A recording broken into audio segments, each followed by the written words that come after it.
Pois bem, bom dia a todos. É com grande satisfação que damos início a mais um painel tributário preparado pela equipe técnica da CCA Bernardon. Eu me chamo Reginaldo da Silva dos Santos, vou tratar da legislação federal. Na sequência, o colega Luiz Antônio irá falar da legislação estadual e, por último, o colega André irá falar da legislação previdenciária. No tocante à legislação federal, o que a gente traz para apresentar para os senhores em primeiro tópico diz respeito à tributação dos rendimentos de renda variável pelas pessoas jurídicas tributadas pelo lucro presumido e lucro real. Esse assunto, embora já seja recorrente, volta e meia a gente recebe algumas consultas que dá a entender que os contadores ou os profissionais muitas vezes não têm o conhecimento integral dos reflexos da tributação desses rendimentos. Então, se nós tomarmos, por exemplo, uma empresa do lucro presumido, certo? Os rendimentos de renda variáveis, aplicações em bolsas, ações, eles são tributados ao final de cada trimestre, junto como um ganho, juntamente com os demais ganhos financeiros e ganhos de capital.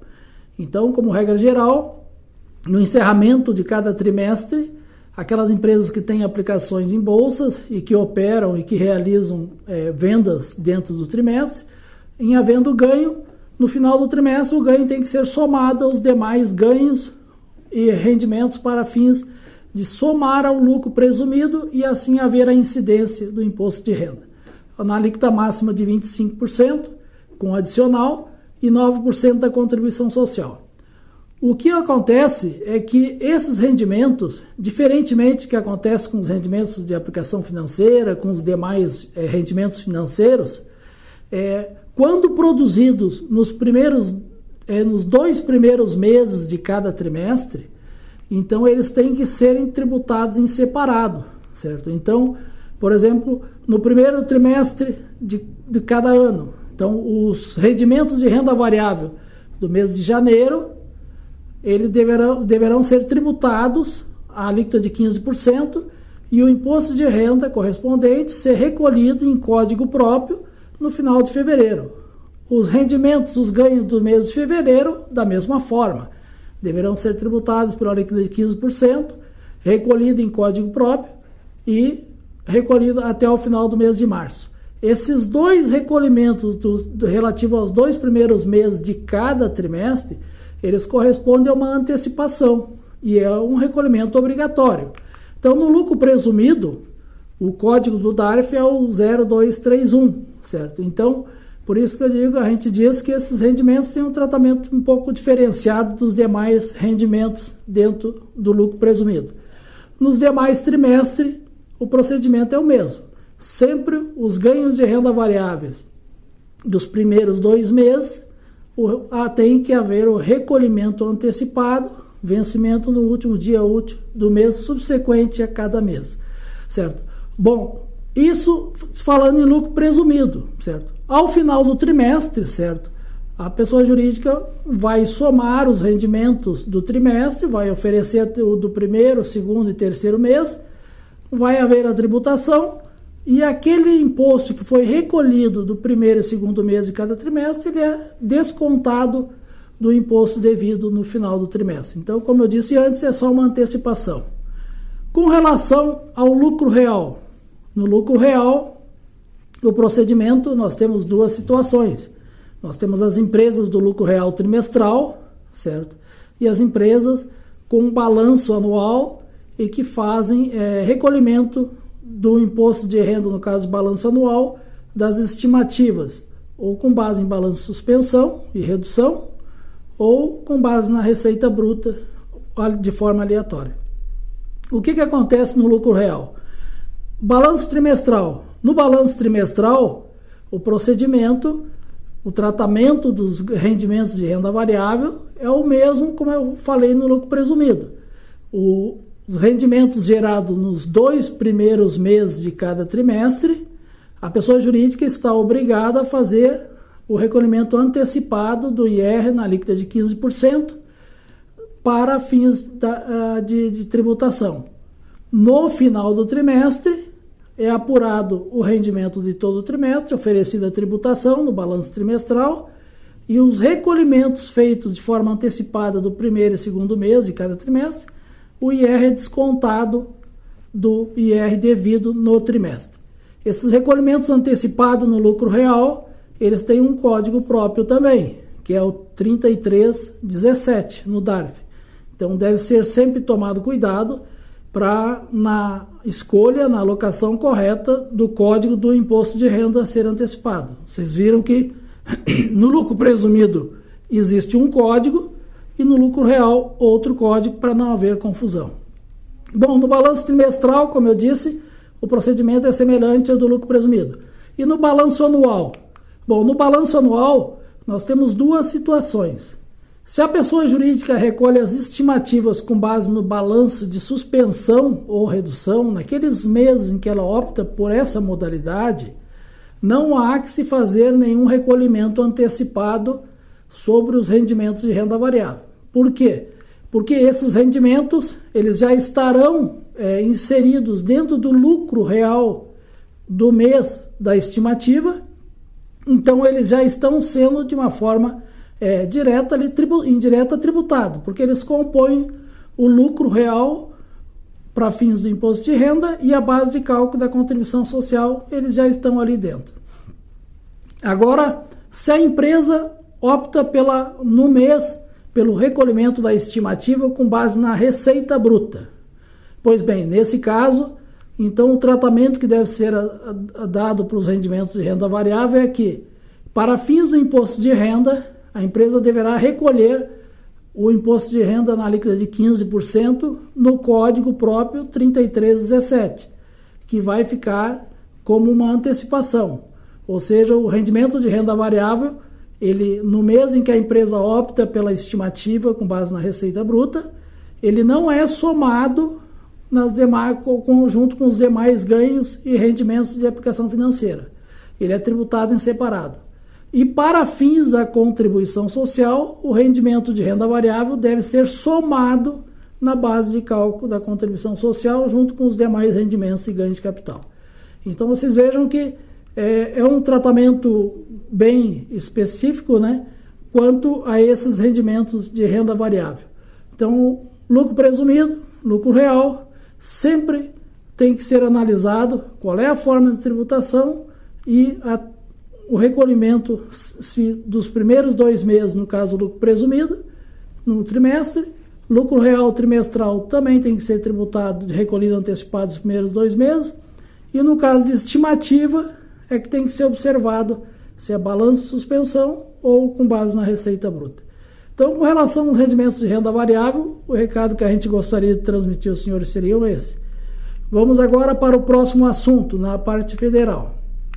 Agora nós temos o próximo assunto, nós vamos falar um pouco sobre 2 blocos da ECD, a Escrituração Contábil Digital. A gente tem recebido algumas consultas sobre obrigatoriedade e aspectos de preenchimento desses 2 blocos.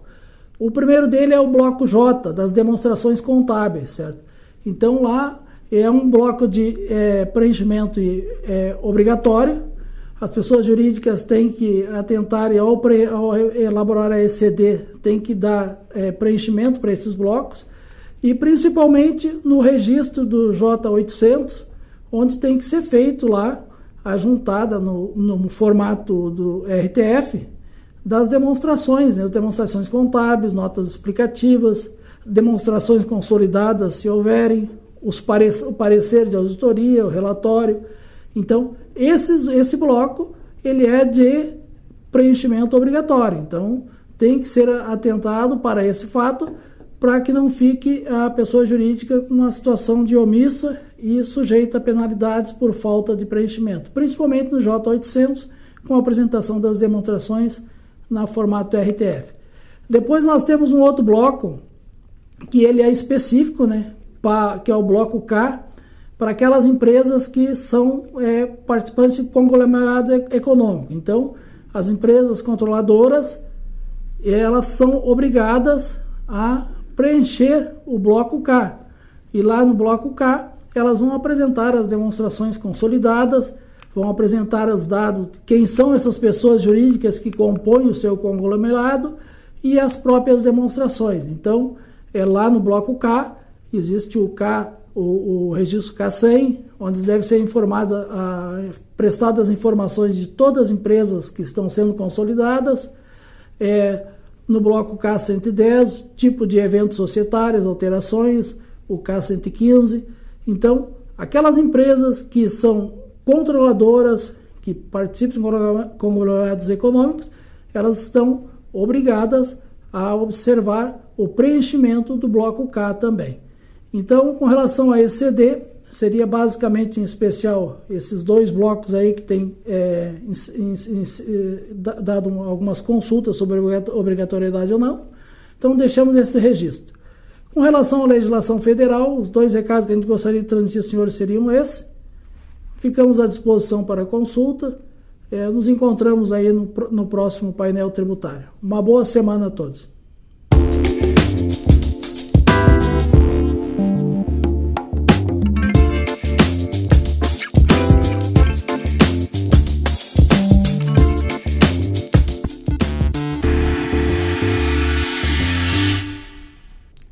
Bom dia a todos.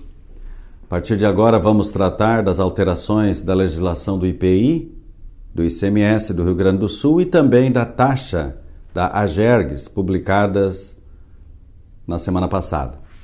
Primeiramente vamos tratar do IPI das bebidas alimentares. Que foi publicado o decreto 11.087 no dia 31 de maio, criando na tabela do IPI o desdobramento relativamente à NCM 2202-9900, de acordo lá com o anexo do decreto da tabela do IPI 10.923, lá de dezembro de 2021.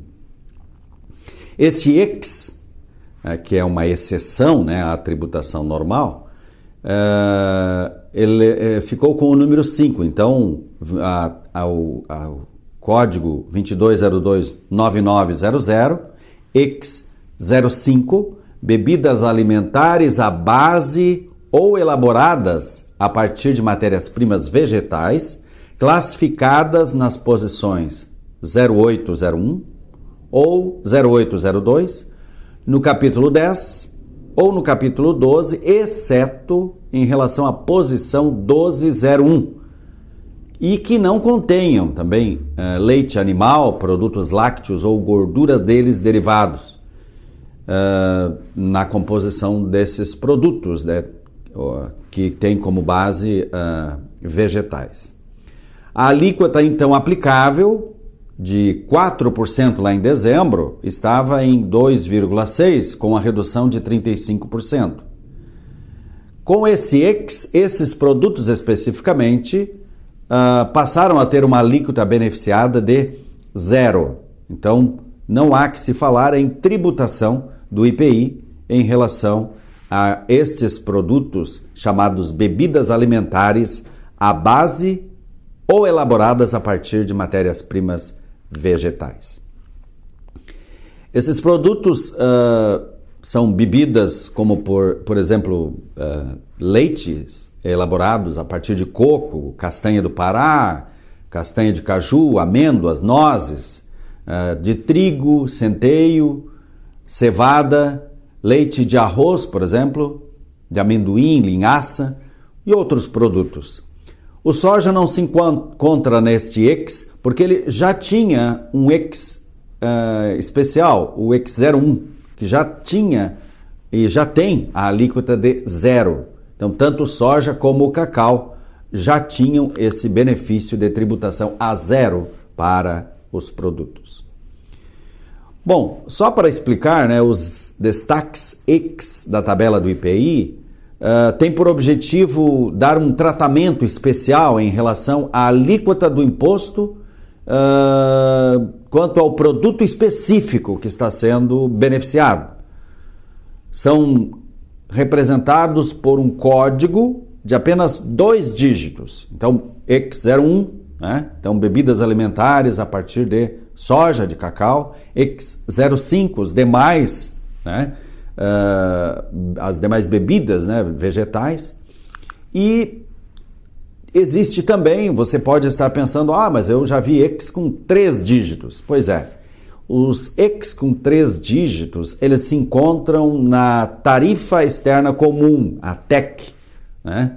Onde nós temos também as classificações NCM, obviamente, né? Mas ela se destina à tributação, por exemplo, do imposto de importação, né? E dos demais tributos incidentes na importação de mercadorias. Então, quando ocorre a identificação do EX com 3 dígitos, esse então se refere a tratamento diferenciado em relação à alíquota do imposto de importação. Então, somente para dar este panorama, né, porque realmente pode haver alguma dúvida em relação aos EX, que na verdade são exceções à tributação normal. Se eu tenho uma alíquota de 4%, no caso dos produtos, né, que são bebidas alimentares à base de matérias-primas vegetais, né, então eu tenho uma exceção, né, 0,1, quando esse produto for soja e cacau, que daí a alíquota é 0.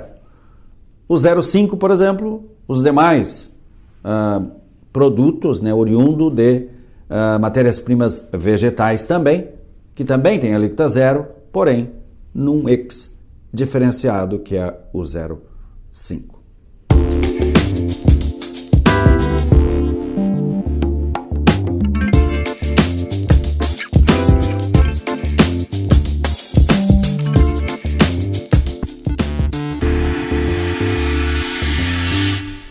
Passamos agora para a legislação estadual do Rio Grande do Sul.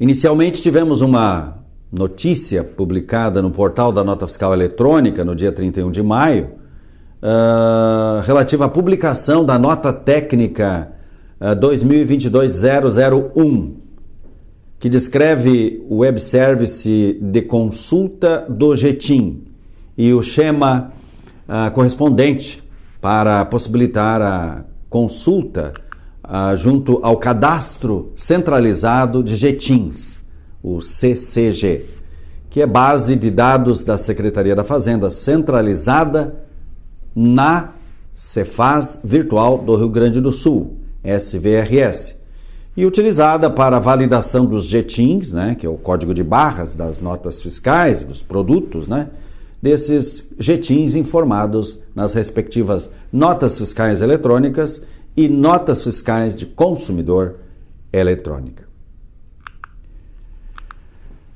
Depois tivemos uma instrução normativa de número 45 e ela prevê a possibilidade de emissão de nota fiscal eletrônica avulsa em operações de energia elétrica, né, no âmbito da Câmara de Comercialização de Energia Elétrica, a chamada CCEE. O agente não obrigado à inscrição estadual no Rio Grande do Sul, por exemplo, uma empresa prestadora de serviços sujeita somente ao ISSQN, né, mas que é um agente na CCEE por adquirir energia elétrica nesse sistema. Então, esta instrução normativa lá, que acrescenta, né, dados na Instrução Normativa 45/98, aquela que consolida todas as orientações normativas. Então, ela possibilita também emitir a nota fiscal avulsa conforme as orientações indicadas pela Carta de Serviço da Receita Estadual, disponível no site da Receita Estadual. Então, estas empresas têm a possibilidade, então, de fazer os ajustes correspondentes, né, a questão da tributação do ICMS, a questão da emissão da nota fiscal, nos casos específicos que a instrução normativa determina. Então, agora tendo a nota fiscal avulsa para realizar esses procedimentos. Depois tivemos mais uma instrução, a 46, e ela estabelece procedimentos para a exclusão de créditos tributários e não tributários prescritos, conforme previsto no Decreto 55.924 de 2021. A orientação alcança os casos previstos no artigo 1º deste Decreto 55.924, que autoriza a exclusão do sistema de gestão do crédito, dos créditos tributários e não tributários inscritos como dívida ativa, prescritos nos termos do artigo 156, inciso 5º, e também o artigo 174 do Código Tributário Nacional. Quando forem de valor igual ou inferior ao limite autorizado para o não ajuizamento de ações, para sua cobrança, disposto lá no artigo 2º da Lei 9298 de 1991, de forma simplificada, sem necessidade de abertura de processo administrativo e desde que adotadas as medidas de controle que permitam sua posterior identificação. Também quando forem de valor acima do limite autorizado para o não ajuizamento de ações para sua cobrança, conforme o mesmo artigo 2º, somente após a autorização do subsecretário da Receita Estadual, mediante despacho conclusivo em processo administrativo próprio. Os créditos tributários, assim que tenham sido devolvidos pela Procuradoria-Geral do Estado por desistência da exclusão fiscal ou dispensa do ajuizamento, independentemente do valor, somente serão excluídos mediante homologação do secretário da Receita Estadual por meio de despacho em processo administrativo próprio. A verificação do limite autorizado para o não ajuizamento deve ser realizada com base em valor de crédito na data do levantamento, que determinará sua exclusão ou a abertura de processo administrativo. Por último, tivemos a alteração vinculada a também uma instrução normativa, no número 47, e ela trata da taxa da Agergues, uma orientação específica sobre o programa de regularização das empresas de passageiros, de transporte de passageiros, que estavam inadimplentes. Essa instrução, então, dispõe sobre procedimentos relativos ao programa de regularização da taxa da Agergues para a mitigação dos efeitos da pandemia do Covid-19 sobre o setor de transporte intermunicipal de passageiros. De acordo com a lei e o decreto regulamentador, poderá ser deferido, então, o parcelamento ou autorizada a quitação de créditos tributários relacionados ao programa de regularização da Agergues, para a mitigação, então, dos efeitos da pandemia sobre o transporte de passageiros intermunicipal. Para os efeitos de enquadramento no programa, serão consideradas elegíveis os débitos de empresas prestadoras de serviços públicos de transporte coletivo metropolitano e de longo curso, relativo à taxa da Agergues, com vencimento no ano de 2020, referente ao exercício de 2019, e no ano de 2021, referente ao exercício de 2020. E o valor das prestações mensais, em qualquer modalidade, não poderá ser inferior a R$ 20 por débito e a R$ 1.000 por pedido, já considerados os benefícios do programa. Por ora, eram essas as informações da área fiscal vinculada à legislação federal e estadual do Rio Grande do Sul que gostaríamos de transmitir aos senhores. A seguir, o colega André vai comentar as alterações da legislação previdenciária. Um bom dia, uma ótima semana a todos e até o próximo painel tributário da CCA.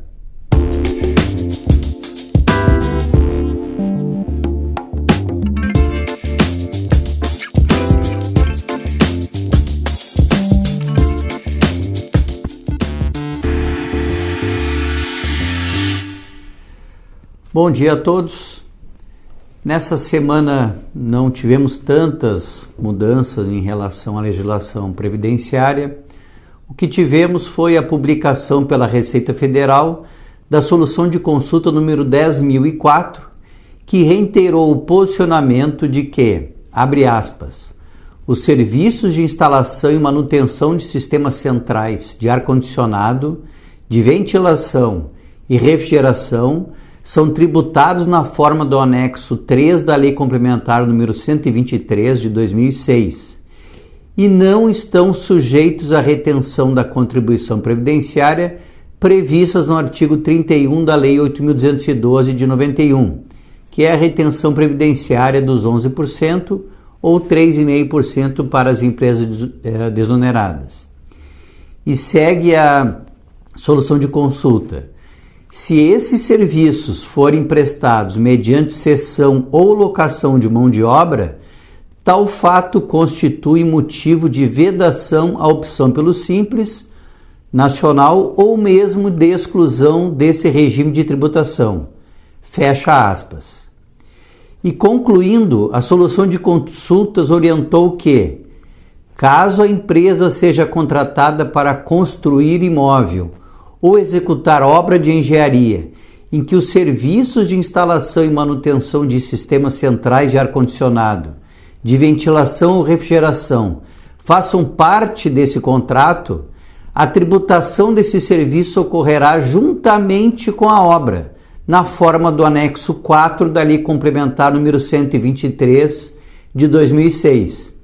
Lembrando que as empresas do Simples tributadas no anexo 4 da Lei Complementar número 123 e que prestam serviços de construção civil, então ficam sujeitas, a princípio, dependendo do caso, tem alguns casos que não têm tributação, mas ficam sujeitas à retenção previdenciária dos 11% ou 3,5% se essas empresas forem optantes pela desoneração da folha de salários. Agora uma informação importante para os responsáveis da área de recursos humanos. O governo federal, através do decreto número 11.077, revogou, dentre outros, os decretos números 10.422, 10.470 e 10.517, todos do ano de 2020, que prorrogavam os prazos para a celebração dos acordos de redução proporcional de jornada e de salário e de suspensão temporária de contrato de trabalho e para efetuar o pagamento dos benefícios emergenciais de que trata a Lei 14.020, que é a Lei do Bem, como foi intitulada. Cabe destacar que os efeitos do Decreto 11.070, que revogou esses decretos que eu comentei antes, entrarão em vigor somente no final desse mês de junho. Também tivemos novidades em relação ao E-Social. Em nota publicada no portal do E-Social, foi informado que empresas e profissionais da área de segurança e saúde do trabalho podem usar tanto os sistemas próprios de gestão quanto o ambiente web, conforme sua conveniência, para o envio dos eventos do SST para o E-Social. Para isso, deverão estar habilitados com o perfil E-Social, Grupo SST, da Procuração Eletrônica emitida pelo ECAC da Receita Federal. Na nota, é informado também que foi feita uma correção no sistema, que exigia tanto o perfil SST quanto o web para habilitar o módulo web SST do E-Social. Agora, basta o perfil SST para enviar os eventos por sistema próprio, via web service ou utilizando o módulo web sem a necessidade de habilitação através do perfil web geral. Também informamos que foi divulgado através da Instrução Normativa número 133 o novo modelo do formulário do perfil profissográfico previdenciário, que é chamado vulgarmente de PPP. E encerrando o painel tributário dessa semana, comunicamos que a medida provisória número 1091, que instituiu o salário mínimo em R$ 1.212 para o ano de 2022, foi convertida na Lei número 14.358. Aproveitamos a oportunidade para convidar a todos a acessar o nosso Instagram e seguir a CCA Bernardon para ficarem atualizados em relação às novidades da legislação tributária. Desejo a todos uma ótima semana.